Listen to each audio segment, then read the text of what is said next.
baby. I just want to ask you one question, simple and plain. Is home ownership overrated to you personally?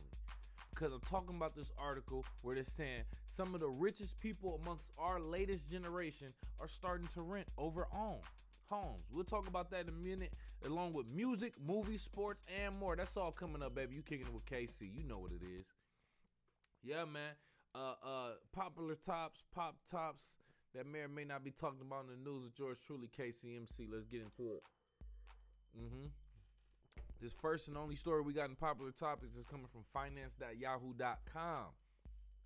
It's saying skyrocketing home prices and soaring mortgage rates are dissuading even affluent young Americans from pursuing home ownership. The average monthly mortgage payment for a new home is now 52% higher than apartment rent, mainly due to exorbitant housing costs. This predicament is forcing high-income millennial and Gen Z to delay their dreams of owning a home, with some facing difficulty in justifying spending vast sums on relatively small homes.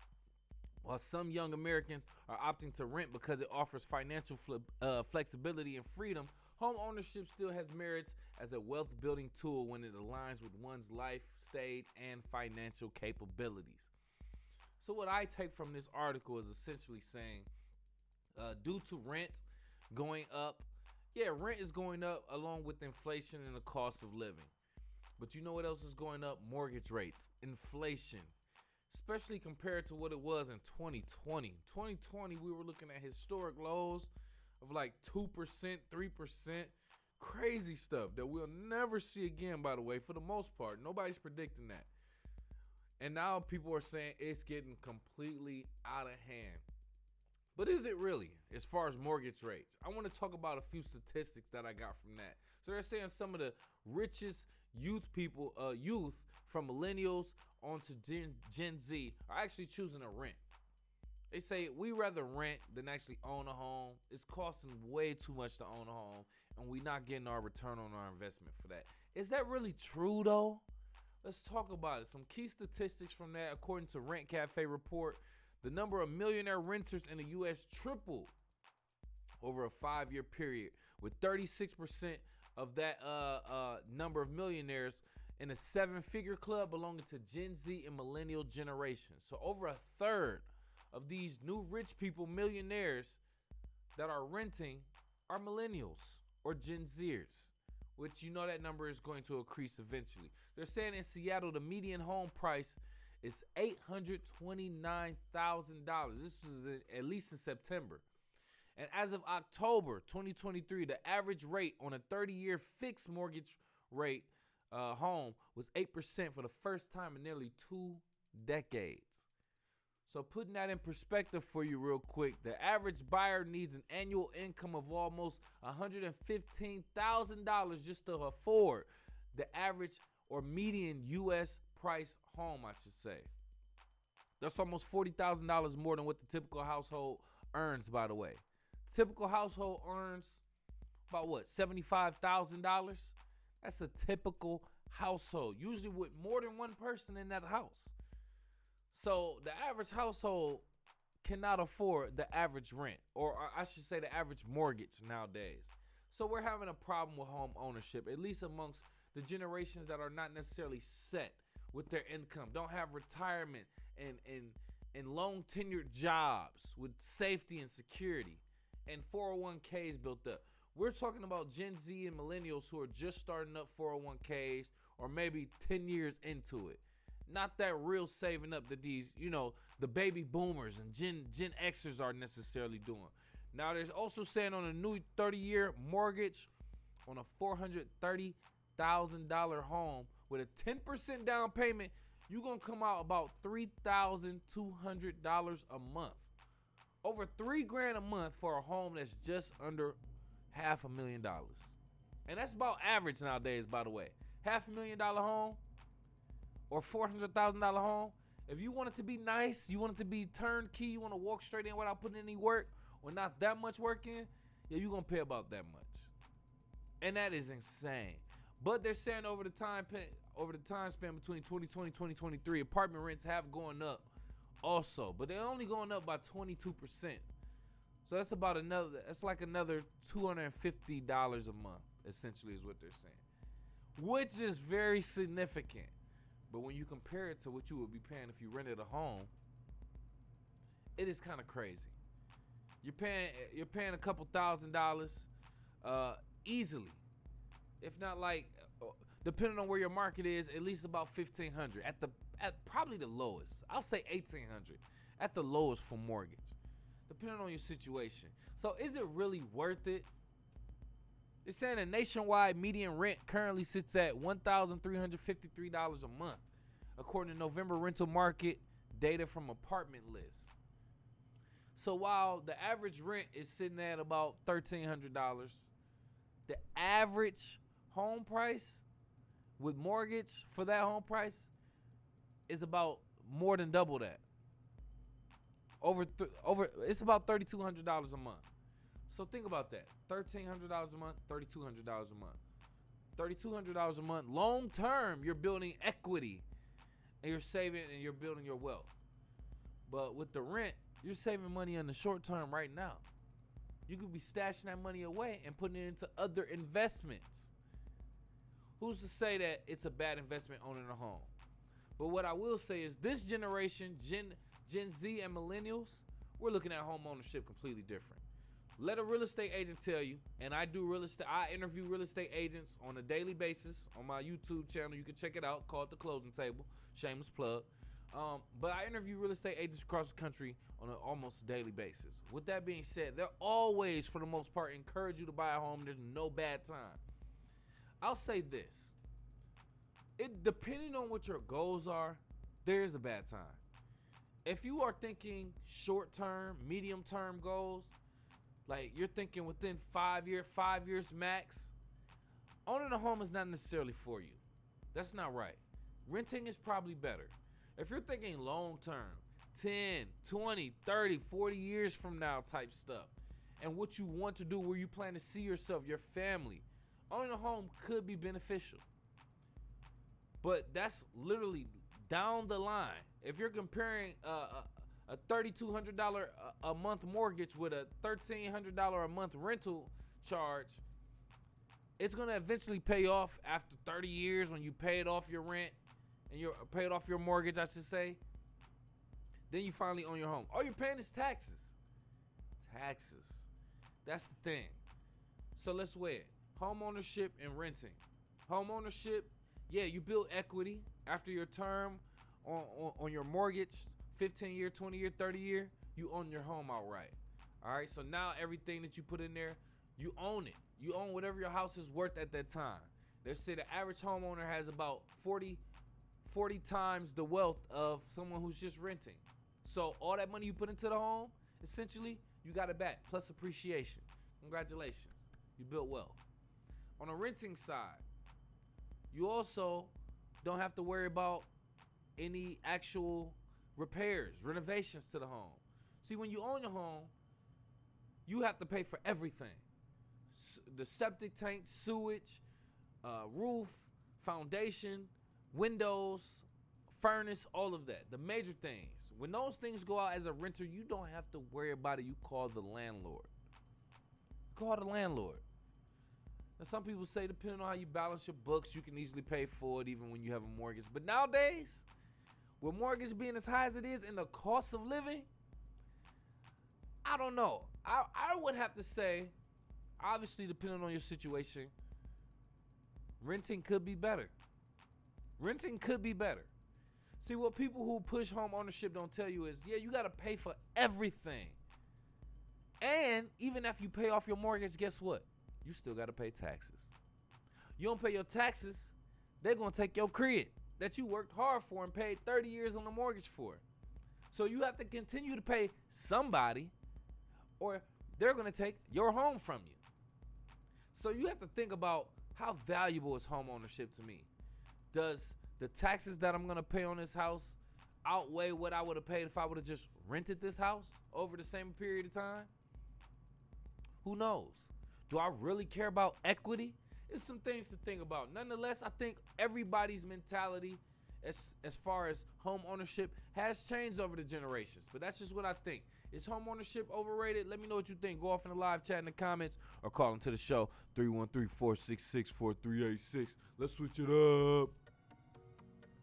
Yeah, I want to talk about movies, TV shows that we saw recently in Corn Stream. Scenes I saw. Oh, yeah. Oops, my bad. I don't even have the thing up right now.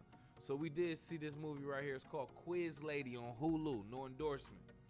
This was about an hour and a half long. Quick watch. Nothing too crazy. It's a comedy starring Aquafina. It's actually like a comedy with it's predominantly Asian actors.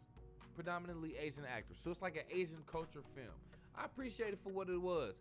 Annie and her strange train wreck of a sister Jenny must work together to cover their mother's gambling debts. When Annie's beloved dog is kidnapped, they set out on a wild cross-country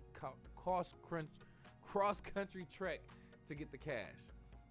So it's about Asian woman and her sister. This Asian woman is very, very smart to whatever stereotype. And she watches a version of what I guess you would call like a comedic version of Jeopardy in a way. But anyway, 3 contestants compete to answer very, very smart questions, and they get money at the end. She's been watching since she was 4 every day, so she knows damn near all the answers. She's one of those people. Her sister convinces her to actually go on the show, and she goes on the show. You know, with much tension in between them, much static, objection between them. So they make an adventure of it, but nonetheless, when she gets there, she had a little bit of trouble, but then she hits the ground running. She going. Call her the Quiz Lady. Now, it was a comedy. As far as me actually laughing, I'll probably say I laughed 2 or 3 times. Like when she broke her wrist, and then like maybe 2 other times when I actually laughed. Other than that, it wasn't too funny. I could see parts where it was supposed to be funny and the average person might laugh, but I'm not laughing at that. But decent movie. I personally wouldn't necessarily recommend it. I don't want nobody looking at me stupid like, you like this? It wasn't bad though. It wasn't bad. But let me know what you think. Go off in the live chat in the comments or call into the show 313-466-4386. Switching it up real quick. And let's talk about sports, baby. Ha! From the stands of a sports fan, my man Pots and Pans.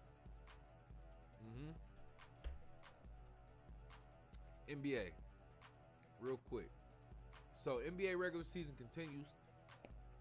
I just wanted to speak on this. Kevin Durant scored a season high 41 points as the Suns snapped their 3-game losing streak with a 120-106 win over my Detroit Pistons. So shout out to the Suns. Kevin Durant breaking their losing streak that they had. Now they haven't had Bradley Beal, and Devin Booker has been on and off as far as injuries. So it's really just been Kevin Durant by himself trying to carry that team. I get it. It's going to be hard. But if you're supposed to be one of these superstars, one of these top players in this generation or in the league ever, my question to you is, why aren't you able to lead a team? I understand you're not going to win them all, but you, for the most part, has been the leader on this team in the first 5-6 games they've had. So why ain't they getting dubs with you winning, with you leading the team? 3 games straight, y'all took an L? I don't know. Kevin Durant, is that your king? You might have to think about that a little bit more. I want to talk about the NBA inaugural in-season tournament, which officially kicked off Friday, November 3rd. Now, all 30 teams have been randomly drawn into groups of 5 within their conference based on win-loss records from last season. Beginning November 3rd and continuing through Tuesday, November 28th, each team will play 4 designated group play games on tournament nights. That's where 1 game against each opponent in this group, and with 2 games at home, 2 games on the road. So there's in the Eastern Conference and Western Conference. Eastern Conference, there's 3 groups. Western Conference, there's 3 groups. ABC, ABC. In each group, there's 5 teams. Each team within that group is going to play each other team. 2 games going to be at home, 2 games going to be away, but they're going to play a total of 4 games. 8 teams will advance to the knockout rounds. The team with the best standing in group play games in each of the 6 groups and 2 wild cards, by the way, the knockout rounds will be single elimination games in the quarterfinals, semifinals, and championship.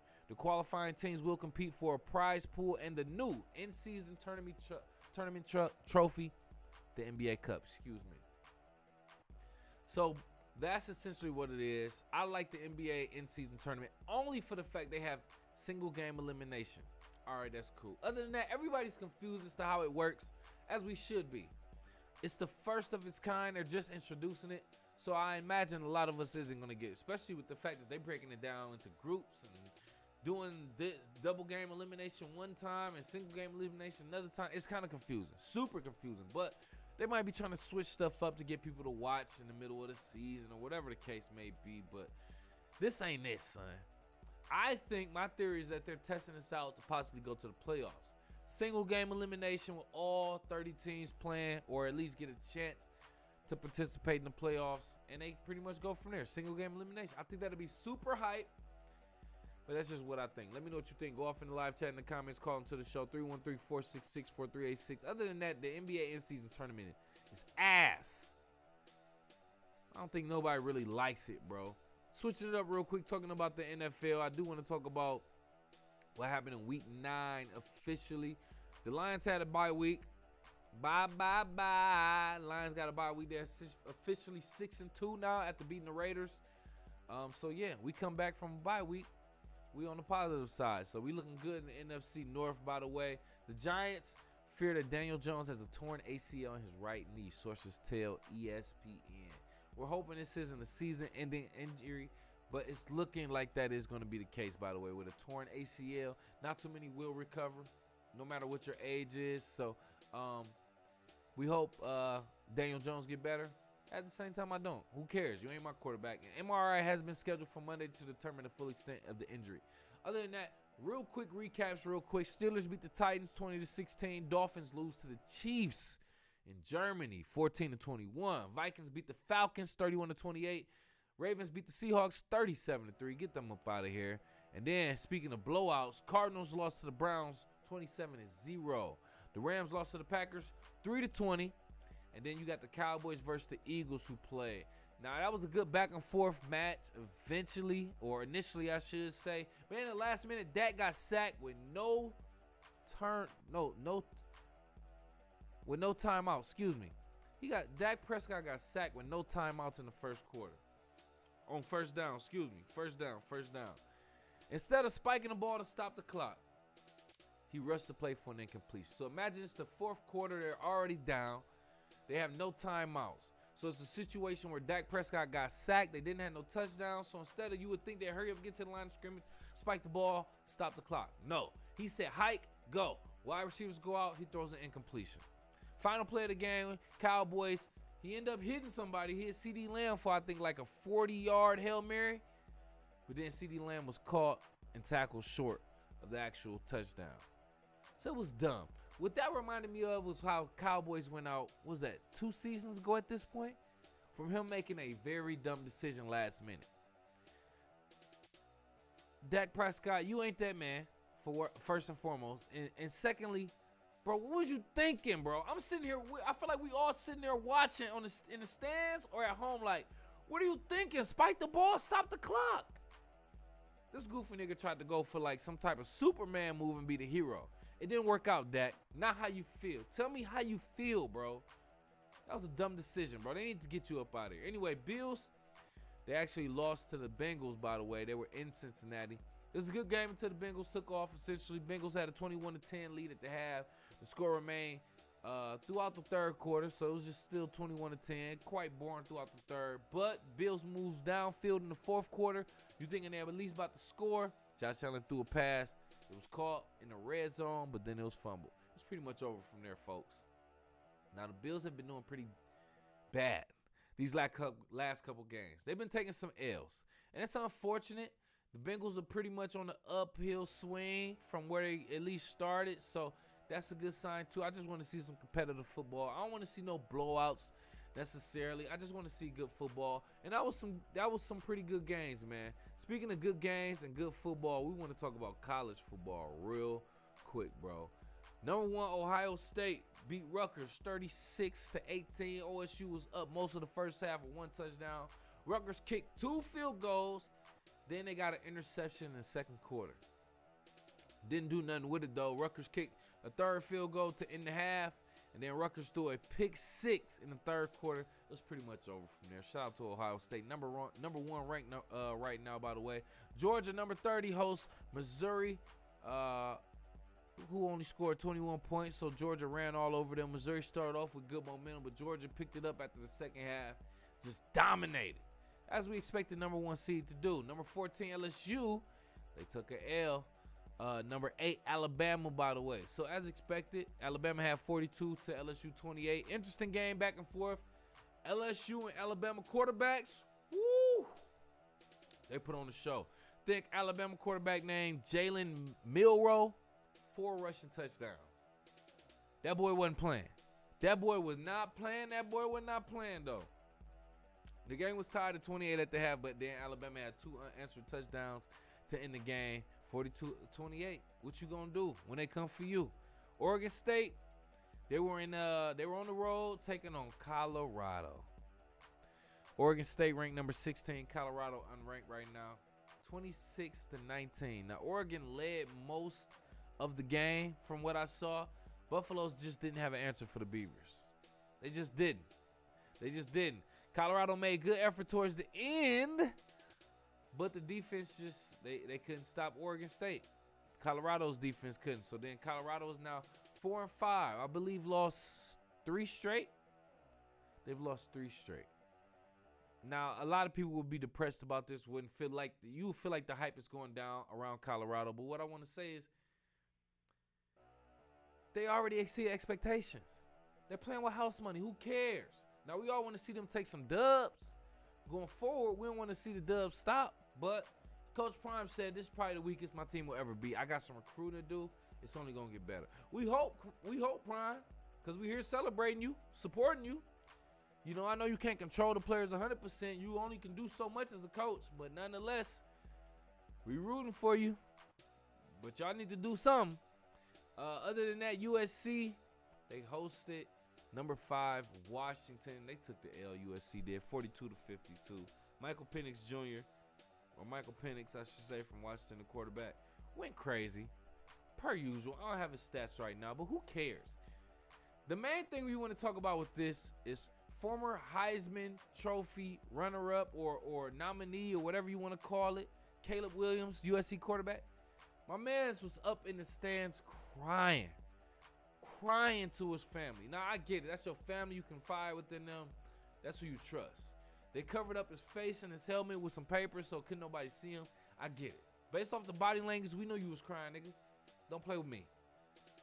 And why was you crying? Because you lost? Even if your official chances to get a Heisman is over, who cares? NFL scouts are looking at you. You can go anywhere. Now, these new generation of players like to do that. I want to go where I want. This dude wanted ownership in the team he went to. Allegedly, that's what the rumors are saying. I don't know how true that is. But with that being said, bro, you don't deserve no ownership.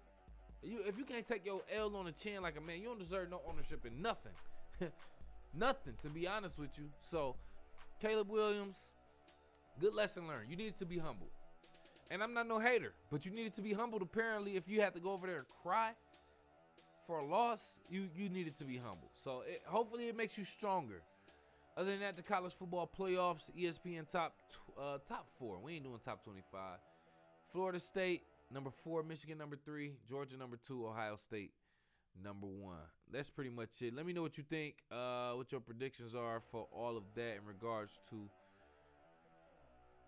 the standings. Go off in the live chat in the comments. Call into the show 313-466-4386. Switching up to NCAA basketball. Michigan State men's basketball opening the season.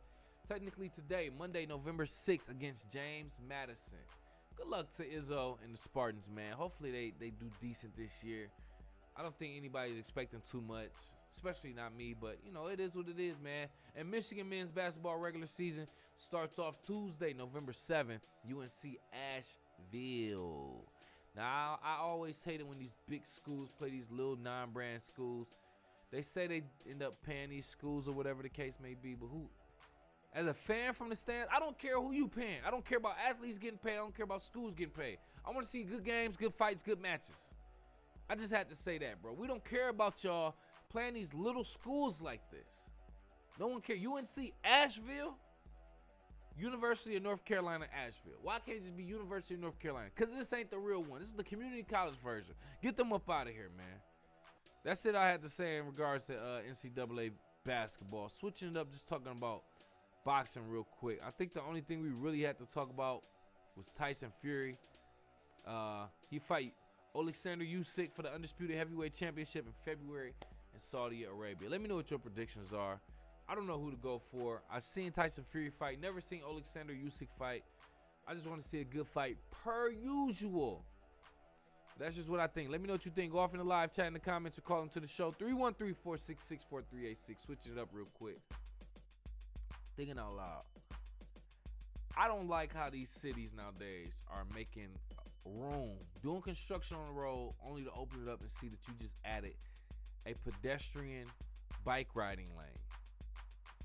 A bike riding lane. Now, nowadays I appreciate that more than not having a bike lane, because some of these riders get very, very testy and ballsy, feel like they can ride in the middle of a regular lane. I had that today. Just riding in the middle of the lane, bro. You are a bike. I'm a car, bro. I will run you over. Bro, you got to get out my way. This is a heavy machinery. I can't stand that.